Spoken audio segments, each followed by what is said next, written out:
মুসলমান ভাইরা আমার, আওয়ামী লীগ সরকার ক্ষমতায় আসার পরে একের পর এক যখন আলেম ওলামাদের উপর নির্যাতন শুরু করলো,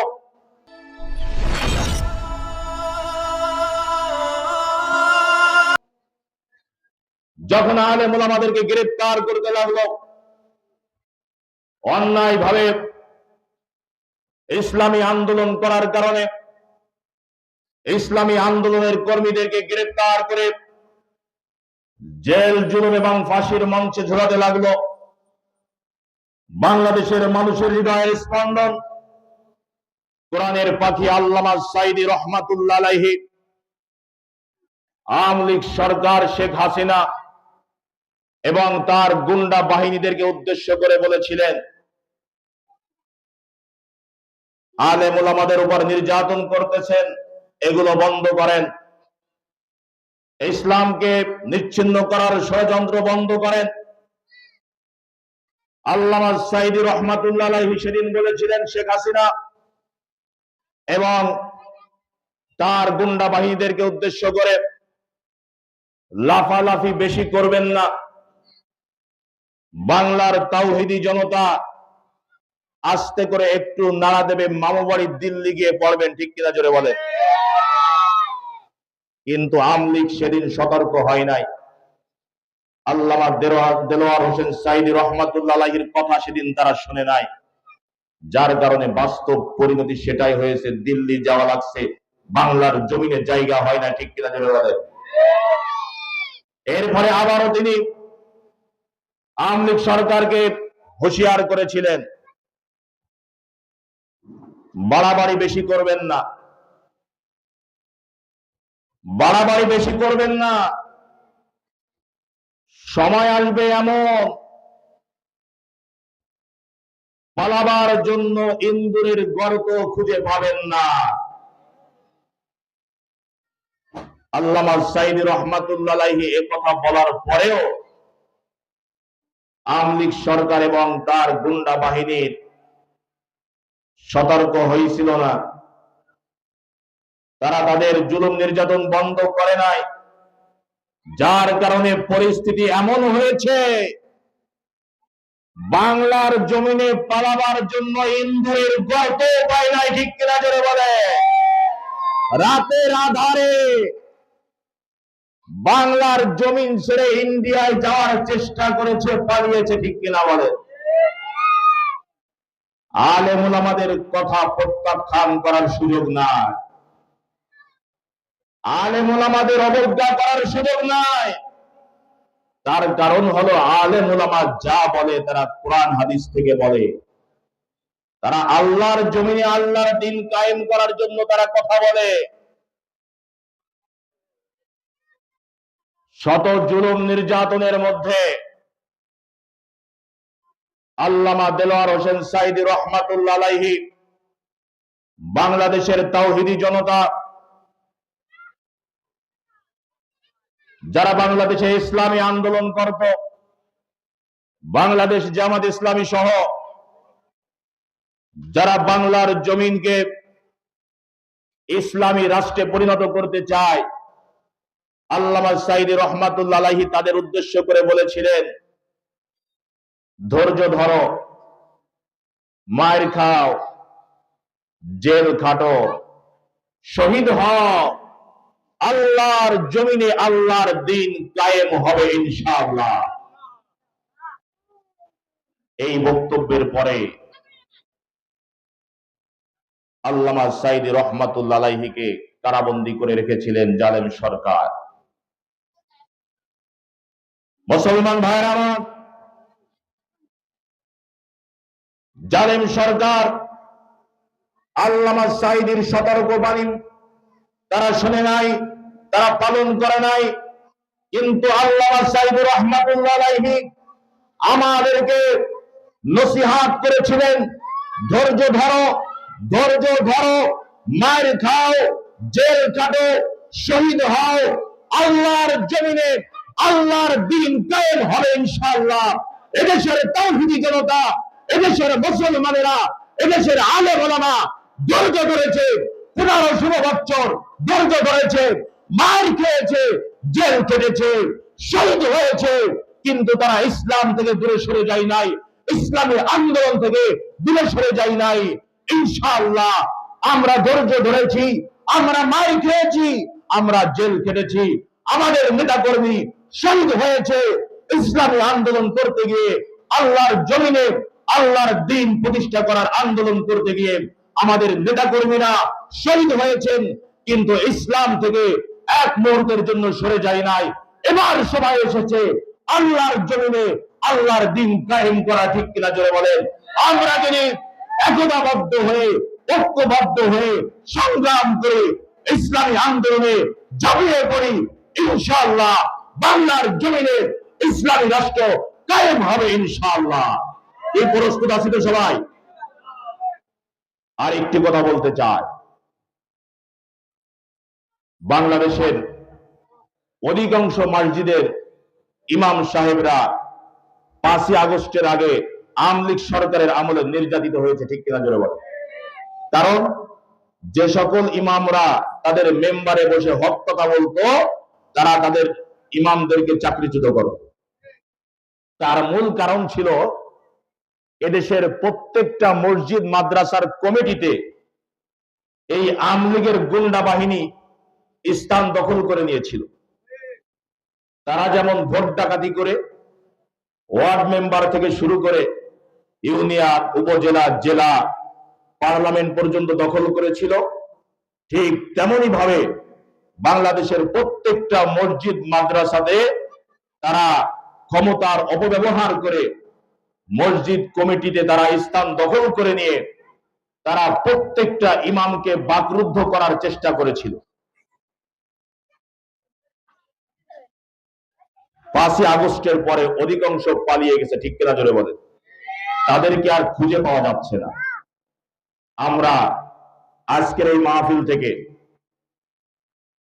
অন্তর্বর্তীকালীন সরকারকে অনুরোধ করতে চাই, ধর্ম উপদেষ্টাকে অনুরোধ করতে চাই,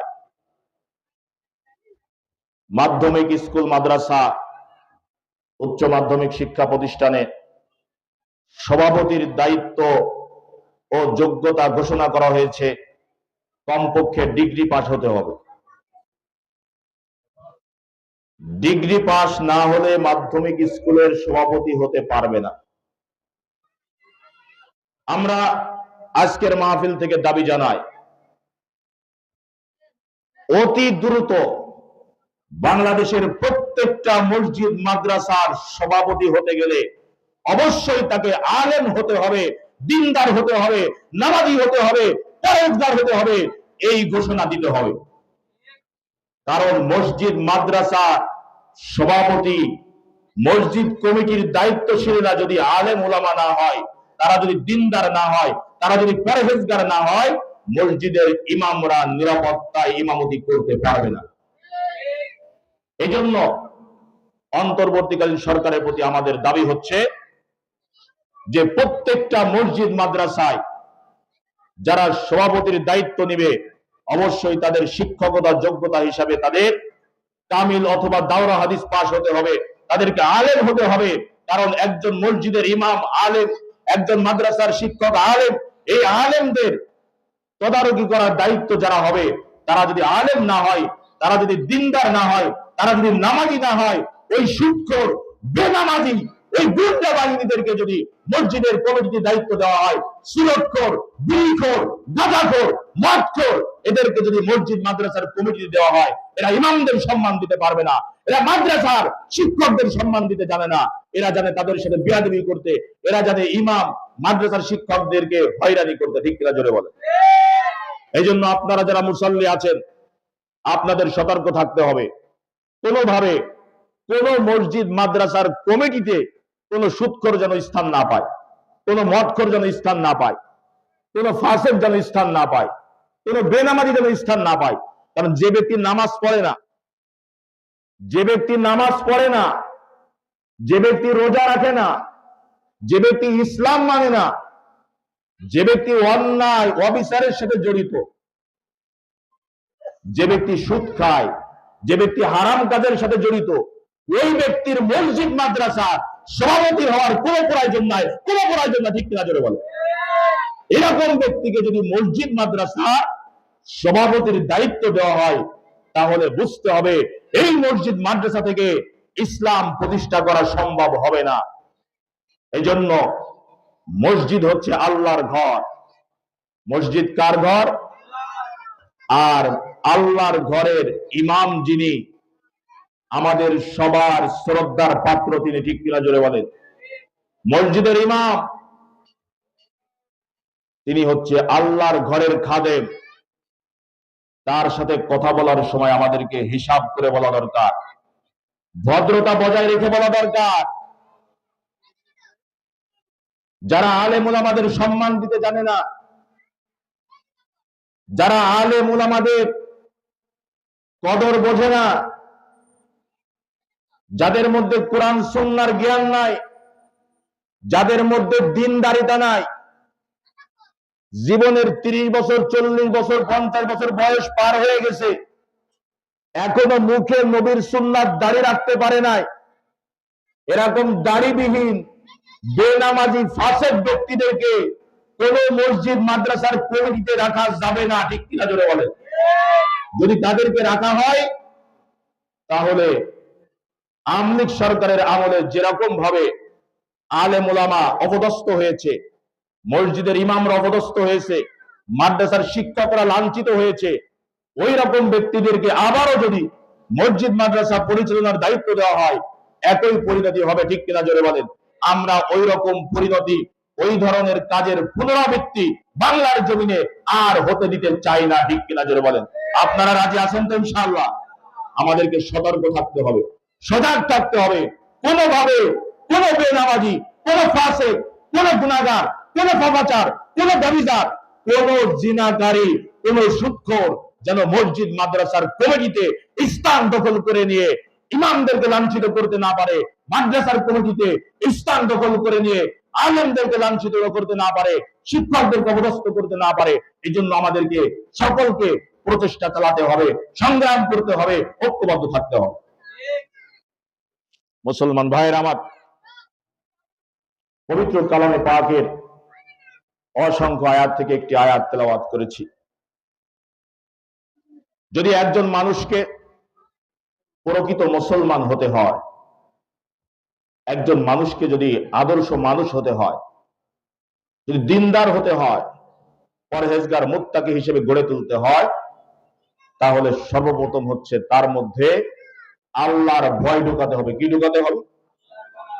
আল্লাহর ভয় যদি না থাকে, ওই ব্যক্তি যত বড় শিক্ষিত হোক, আলেম হোক, হাফেজে কোরআন হোক, জেনারেল শিক্ষায় শিক্ষিত হোক, অন্তরে যদি আল্লাহর ভয় না থাকে, তো ওই ব্যক্তি প্রকৃত মুমিন হতে পারবে না। প্রকৃত মুমিন, প্রকৃত ঈমানদার হতে গেলে অন্তরে আল্লাহর ভয় থাকতে হবে। আল্লাহ রাব্বুল আলামিন কালামে পাকের মধ্যে সেই কথা বললেন। আল্লাহ তাআলা ঈমানদার ব্যক্তিদেরকে ডাক দিলেন, ইয়া আইয়ুহাল্লাযীনা আমানুত্তাকুল্লাহা হাক্কা তুকাতিহি ওয়া লা তামুতুন্না ইল্লা ওয়া আনতুম মুসলিমুন। আল্লাহ তাআলা ঈমানদার ব্যক্তিদেরকে ডাক দিলেন, ইয়া আইয়ুহাল্লাযীনা আমানু। আল্লাহ তাআলা বললেন, ও ঈমানদারেরা, তোমরা যারা ঈমান এনেছো,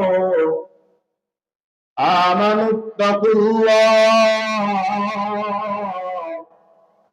আল্লাহ তাআলা বললেন, তোমরা আল্লাহকে ভয় করো, হাক্কা তুকাতি, যথাযথভাবে, যেমন ভাবে ভয় করা দরকার।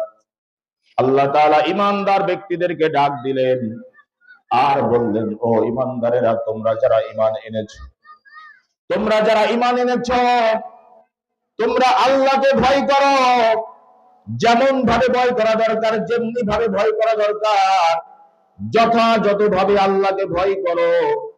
এরপরে আল্লাহ তাআলা বললেন, ওয়ালা তামুতুন্না ইল্লা ওয়া আনতুম মুসলিমুন। খবরদার মুসলমান না হয়ে তোমরা মৃত্যুবরণ করে না। আল্লাহ তাআলা বললেন যে আল্লাহ তাআলাকে যথাযথভাবে ভয় করো, খবরদার মুসলমান না হয়ে তোমরা মৃত্যুবরণ করে না। আল্লাহ তাআলা মুসলমান না হয়ে মৃত্যুবরণ করে না, এ কথা বলার আগে আল্লাহ তাআলাকে ভয় করার কথা বললেন। কেন বললেন? তার কারণ হলো, যদি অন্তরে আল্লাহর ভয় না থাকে তাহলে প্রকৃত মুসলমান হওয়া সম্ভব না। ঠিক কিনা বলেন? যদি প্রকৃত মুসলমান হতে হয় অন্তরে আল্লাহর ভয় থাকতে হবে। এই জন্য মুসলমান ভাইয়ের আমার, একজন মানুষের অন্তরে যদি আল্লাহর ভয় ঢোকানো যায়, একজন মানুষ যখন আল্লাহকে ভয় করবে, একজন মানুষের অন্তরে যখন আল্লাহর ভয় চলে আসবে, ওই মানুষের জন্য তখন আল্লাহর হুকুম মানা একদম সহজ হয়ে যাবে। আর মানুষের অন্তরে যদি আল্লাহর ভয় না থাকে, অন্তরে যদি আল্লাহর ভয় ফিট হয়ে না যায়, ওই মানুষের জন্য আল্লাহর হুকুম মানা সম্ভব হবে না। এই জন্য আল্লাহর জমিনে আল্লাহর দ্বীন প্রতিষ্ঠা করতে হবে।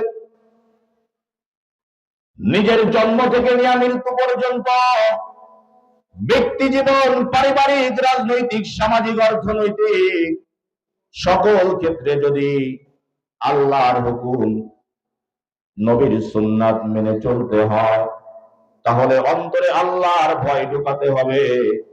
যদি অন্তরে আল্লাহর ভয় চলে আসে, তাহলে একজন মানুষের জন্য আল্লাহর বিধান আর রাসূলের আদর্শ মানা একদম সহজ হয়ে যাবে। আমরা আল্লাহর বিধান মানতে চাই কি চাই না? আমরা মুসলমান কিনা? মুসলমান কার বিধান মানবে? মুসলমান আল্লাহর বিধান মানবে নাকি শয়তানের বিধান মানবে? মুসলমান রাসূলের আদর্শ মানবে নাকি শয়তানের আদর্শ মানবে?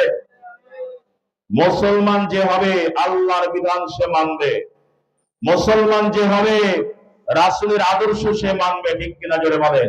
একজন মুসলমান আল্লাহর বিধান আর রাসূলের আদর্শের বাইরে মানুষের তৈরি করা মতবাদ, মানুষের তৈরি করা ধর্ম আদর্শ, মানুষের তৈরি করা কোন সংবিধান মানতে পারে না। ঠিক কিনা জোরে বলেন?